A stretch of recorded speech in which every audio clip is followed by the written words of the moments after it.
చేసినావు, 2 ఏళ్లలో ఏమైనా చేసినావు అంటే ఢిల్లీకి కమిషన్ల మూటలు తీసుకుపోయినావు, ప్రతిపక్షాల మీద కమిషన్లు వేసినావు, ఎలక్ట్రిసిటీ కమిషను, కాళేశ్వరం కమిషన్. ఇంతకు మించి నువ్వు చేసింది అయితే ఏం లేదు. ఇవాళ ఎంతసేపు శ్వేతపత్రాల నుంచి కమిషన్ రిపోర్ట్ల దాకా బద్నాం చేసే కుట్ర తప్ప అసలు జరిగింది అయితే ఏం లేదు. నాకు తెలిసి వచ్చే 2 ఏళ్లలో కూడా ఇదేం చేయడు, గిదే ముచ్చట. ఈ వీటి మీదనే సినిమా సీరియల్ నడిపినట్టు నడుపుతాడు తప్ప వీళ్ళు చేసింది లేదు, రేపు చేయగలిగేది కూడా లేదు. ఇవాళ ఒకటైతే మనకు స్పష్టంగా అర్థమవుతుంది, కాళేశ్వరంను పడావు పెట్టాలి, బంకచెర్లకు నీళ్లు జారగొట్టాలి, గింత కనబడుతుంది. ఎందుకంటే అది ఇమీడియట్గా రిపేర్ ఉన్నది, 2 పిల్లలు గుంగిపోయినాయి. ఎన్డీఎస్ఏ కూడా చెప్పింది 7th బ్లాక్ను మల్లగట్టు వాడు అని చెప్పింది. అంటే దాన్ని కట్టేది లేదు, నీళ్లు వాడేది లేదు, నువ్వు కట్టద్దు, బంకచెర్లకు నీళ్లు జారాలి, మీ గురువుకు శిష్యరికం గురుదక్షిణ చెల్లించాలి. ఇంతకు మించి అయితే కనబడతలేదు. సరే, చరిత్రలో చాలా చూసినాం. ఆ రోజుల్లో బ్రిటిష్ కాలంలో సర్ ఆర్థర్ కాటన్ గారు ఆ రోజు బ్యారేజీలు నిర్మించారు, ధవళేశ్వరం బ్యారేజ్ నిర్మించారు. రైతులకు మేలు జరగాలని ఆయన బ్రిటిష్ ప్రభుత్వంలో కూడా కష్టపడి బ్యారేజ్ నిర్మించి గోదావరి జిల్లాలకు సాగునీరు అందించాడు. ఆ జిల్లాలను సస్యశ్యామలం చేశారు. ఆ రోజుల్లోనే బ్రిటిష్ ప్రభుత్వం కాటన్ మీద కూడా కమిషన్ వేసింది. కాటన్ మీద హెమింగ్టన్ అనేటువంటి కమిషన్ ఒకటి వేశారు. ఆ కమిషన్ 900 ప్రశ్నలు అడిగింది. ఏది బ్యారేజీ కట్టి నీళ్ళు ఇచ్చినటువంటి కాటన్ గారిని 900 ప్రశ్నలు అడిగి చాలా కాలం వేధించింది. కానీ ఏం జరిగింది లాస్ట్కు?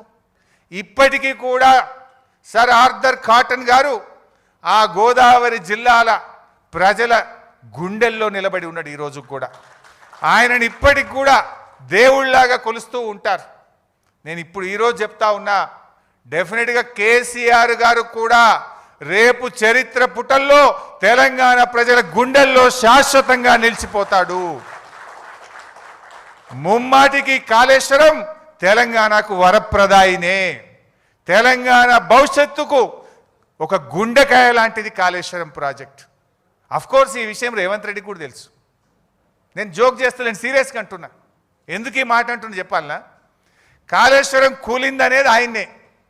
మొన్న యాదాద్రి జిల్లాలో పోయి గంధమల్ల కొబ్బరికాయ కొట్టిండా లేదా? గంధమల్ల ఏంటిది? Continuation of Kaleshwaram. మరి కూలిందనేది నువ్వే, గంధమల్ల ప్రాజెక్టు కొబ్బరికాయ కొట్టేది నువ్వే, కూలిందనేది నువ్వే. మూసీకి నేను కాళేశ్వరం నీళ్లు మల్లన్న సాగర్ నుంచి తెస్తా అని 6,000 కోట్ల రూపాయలకు టెండర్లు ఫైనల్ చేసినావా లేదా? మరి కాళేశ్వరం కూలిందంటావు, కాళేశ్వరం నీళ్లు 6,000 కోట్ల రూపాయలతో తెచ్చి మూసీలో పోస్తా అని టెండర్లు ఎట్లా ఫైనల్ చేస్తావు బిడ్డ?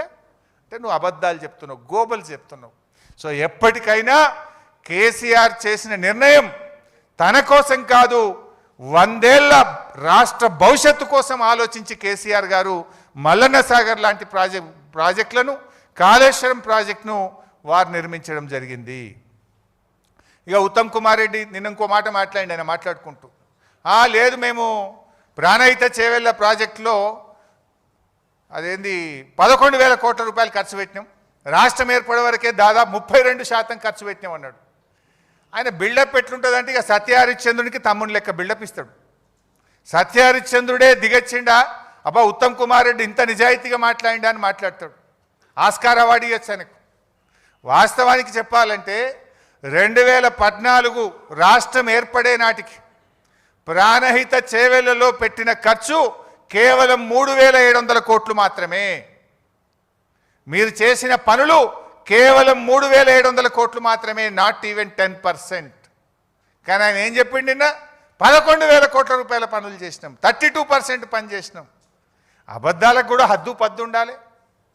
నువ్వు అసలు గుండెకాయ లాంటి తమ్మిడి హట్టికి ఢిల్లీలో, మహారాష్ట్రలో, ఆంధ్రప్రదేశ్లో కాంగ్రెస్ ప్రభుత్వం ఉన్నా, ఆనాటి క్యాబినెట్లో నువ్వు మంత్రిగా ఉన్నా కనీసం అనుమతి కూడా తేలేదు.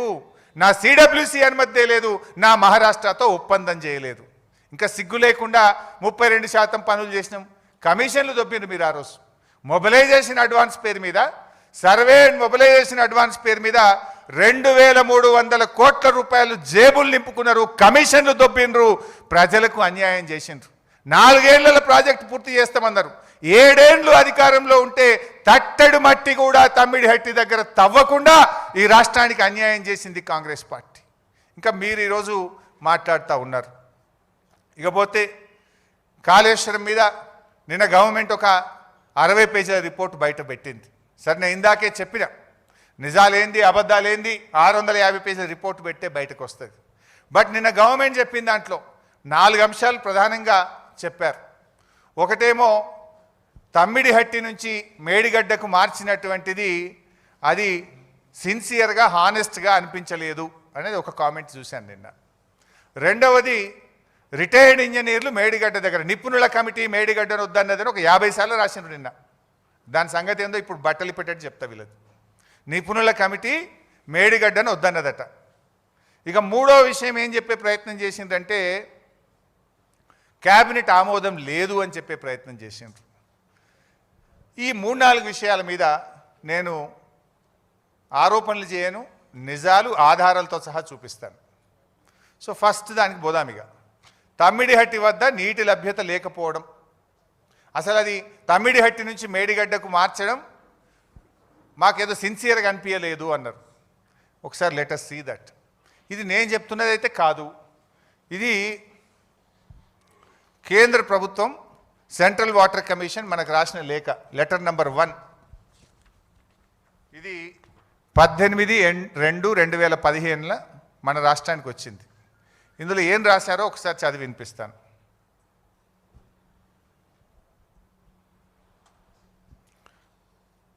There is a spillage of water during monsoon period, especially during the high water stages.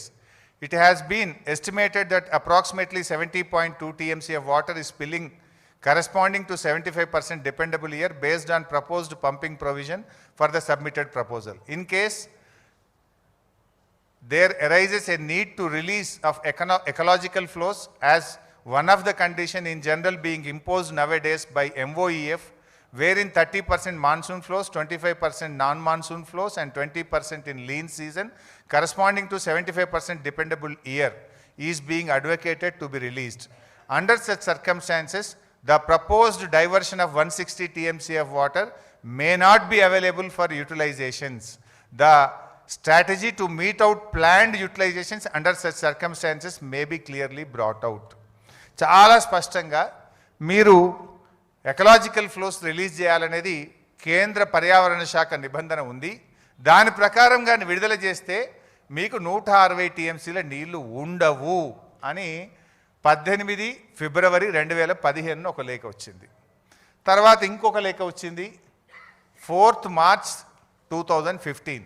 ఇవి మనవి కావు, కేంద్ర ప్రభుత్వం సెంట్రల్ వాటర్ కమిషన్ రాసిన లేఖ.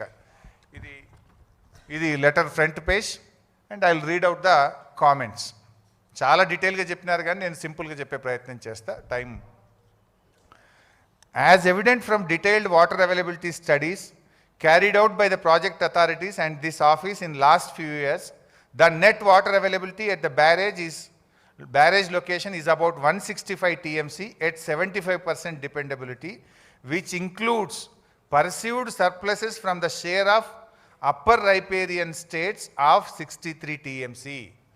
ఇప్పుడు ఏదైతే 165 టీఎంసీల నీళ్లు ఉన్నాయని మనం అనుకుంటున్నామో, పైపెరగ బాబు 165 టీఎంసీల నీళ్లు ఉన్నాయంటున్నామో, అందులో ఎగువ రాష్ట్రాలకు కేటాయించబడిన 63 కూడా